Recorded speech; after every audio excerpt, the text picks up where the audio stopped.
1048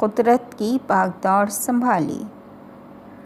اس کے زمانے اقتدار میں ولایات ممالک کو ولایات خاصہ میں تبدیل کرنے کی سیاست، یعنی صوبوں کے اختیارات کی تشکیل، وسعت اختیار کر گئی۔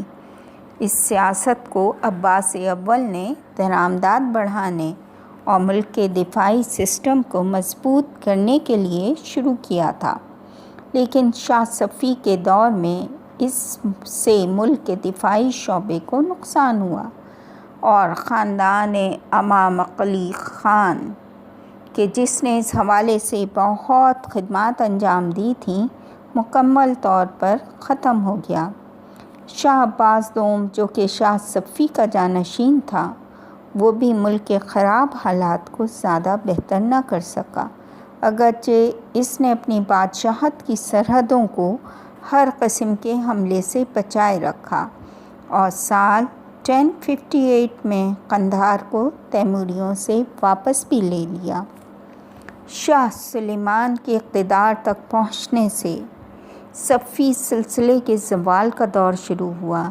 اس دور میں علماء کا ملک کے سیاسی و مذہبی امور میں نفوذ تیزی سے بڑھا، لیکن صفی اقتدار شاہ سلطان حسین کے دور میں مکمل طور پہ ضعف کا شکار ہوا، جو کہ ایک کمزور شخصیت کا حامل تھا اور ملک کے امور سے لاپرواہ تھا۔ اس زمانے میں قندھار کے اغوان لوگ جو کہ صفیوں کے تسلط کو پسند نہیں کرتے تھے، ایران پہ حملہ آور ہوئے اور سن 1135 قمری میں اصفہان پر قبضہ کر کے صفی سلسلے کے اقتدار کو ختم کر دیا۔ خارجہ روابط۔ صفی دور حکومت میں ان کے مغرب میں ہمسائے عثمانی تھے، شمال و مشرق میں ازبکان اور ان کے مشرق میں مغل تھے۔ صفیوں کے ان کے ساتھ روابط بہت سے نشیب و فراز سے گزرے۔ ہمسایوں کے ساتھ روابط۔ صفیوں کے اپنے ہمسایوں کے ساتھ روابط میں فقط ان کا مذہب شیعت ہی اہم تاثیر کا حامل نہ تھا، بلکہ بہت سے اسباب اور دلائل دیگر بھی موجود تھے۔ ایران کے شمال مشرق میں ازبکان لوگ اپنے صحرائی مزاج اور قبائلی نظام کے باعث اکثر ایرانیوں کے ساتھ حالت جنگ میں ہوتے تھے، لیکن یہاں اہم نکتہ یہ ہے کہ صفیوں نے اکثر ان کے ساتھ طاقت کی زبان استعمال کی اور فتح پائی۔ دونوں حکومتوں میں مذہبی اختلافات کے علاوہ جنگ و جدال کا اہم سبب دونوں ممالک کے مابین جغرافیائی اور سیاسی سرحدوں کا نہ ہونا تھا۔ اس کشمکش کے ساتھ دونوں میں دوستانہ روابط بھی موجود رہے۔ بہت سے ایرانی اور ازبکی سفیروں کی رفت و آمد نیز ازبکوں کا حج کے اعمال بجا لانے کے لیے ایران سے عبور کرنا صفیوں کے ساتھ دوستانہ روابط کا متقاضی تھا۔ صفیوں کے عثمانیوں کے ساتھ روابط بھی صلح و جنگ کا آمیزہ تھے۔ بہت سی جنگیں اور مختلف صلح نامے اس فراز و نشیب کا عکاسی کرتے ہیں۔ ایران اور عثمانیوں میں اہم ترین معرکہ جنگ چالدران تھی کہ عثمانیوں کے ہاں باغی شہزادے سلطان مراد کی شاہ اسماعیل کی طرف سے حمایت اور دونوں حکومتوں کے مذہبی اختلافات کے باعث یہ جنگ پیش آئی۔ شاہ طماسپ کے دور میں سال 962 قمری میں صلح اماسد کے عہد نامے سے یہ روابط ایک نئے مرحلے میں داخل ہو گئے۔ اس صلح نامے کے تحت کردستان، بین النہرین اور جارجیا کا کچھ علاقہ عثمانیہ کو حاصل ہوا اور اس کے مد مقابل آرمینیا، کاخت اور آج کے مشرقی آذربائیجان کا کچھ حصہ ایران کا جزو شمار ہوا۔ سرحد متعین ہو گئی اور یہ معاہدہ سلطان محمد خدا بندہ کے دور تک باقی رہا۔ شاہ عباس کے ابتدائی دور میں اس نے مجبور ہو کر ایران کے کچھ علاقے عثمانیوں کے حوالے کیے، لیکن بعد میں اس نے عثمانیوں سے واپس لے لیے۔ شاہ صفی کے زمانے اقتدار میں عثمانیوں نے بغداد پہ قبضہ کر لیا اور بادشاہ نے سال 1049 قمری میں عثمانیوں کے ساتھ معاہدہ قصر شیریں طے کیا، جس کی روح سے بصرہ اور مغربی کردستان کا کچھ حصہ عثمانیوں کو دیا گیا، جبکہ مشرقی آذربائیجان، روانداز، آرمینیا اور جارجیا ایران کو دی گئے۔ یہ معاہدہ بہت اہمیت کا حامل تھا، کیونکہ اس معاہدے کی روح سے متنازع علاقوں کا مسئلہ حل ہوا اور ایک صدی تک دونوں حکومتوں میں صلح برقرار رہی۔ آخری نقطہ یہ ہے کہ عثمانیوں کے ساتھ ایران کے روابط میں مختلف عوامل کردار ادا کرتے تھے، مثلاً مذہب، سیاسی عوامل، سرحدی علاقوں کے قبائل کی حرکات، سرحدوں کا متعین نہ ہونا اور عثمانیوں کی توسیع پسندی۔ مغلوں کے ساتھ تعلقات میں دیگر ہمسایوں کی نسبت بہت کم معاملہ جنگ و جدال تک پہنچا۔ یہاں صرف اہم مسئلہ قندھار کا تھا۔ مغلوں کے ساتھ دوستانہ روابط اکثر صفوی بادشاہوں کے زمانے میں رہے۔ دونوں حکومتوں نے باہمی روابط میں امن اور صلح قائم رکھنے کو ترجیح دی۔ یورپی حکومتوں کے ساتھ روابط سال 912 قمری کے بعد سے خلیج فارس میں پرتگالیوں کے نفوذ کی بنا پہ شاہ اسماعیل نے کوئی چارہ نہ دیکھتے ہوئے ان کے اقتدار کو قبول کیا۔ اصل میں وہ عثمانیوں کے خلاف ان سے مدد لینا چاہتا تھا۔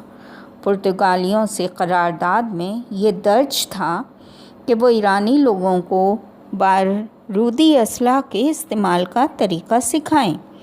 شاہ طہماسپ کی عثمانیوں کے ساتھ 20 سالہ جنگی دور میں پرتگالیوں نے کچھ مقدار میں بندوقیں اور جدید اسلحہ ایرانیوں کو دیا۔ اس دور کے بعد عیسائی مبلغین نے دوستانہ روابط برقرار کرنے کی کوششیں شروع کیں۔ سن 1006 قمری میں دو انگریز، اینتھنی شرلی اور رابرٹ شرلی، شاہ عباس کے دربار میں حاضر ہوئے۔ ایک سال کے بعد شاہ عباس نے اینتھنی شرلی کو بادشاہ کی طرف سے دوستی کے خطوط کے ساتھ پاپائے اعظم اور یورپ کے بادشاہوں، مثلاً روم کے بادشاہ روڈولف دوم، فرانس کے بادشاہ آنری اور ملکہ انگلستان اور وینس کے حاکم وہ کے توسکانی کی طرف بھیجا۔ اینتھنی کا مشن یہ تھا کہ وہ ان بادشاہوں کی مشترکہ دشمن عثمانیوں کے ساتھ جنگ میں حمایت حاصل کرے۔ یہاں تک آپ نے صفحہ نمبر 230 تک سماعت کیا۔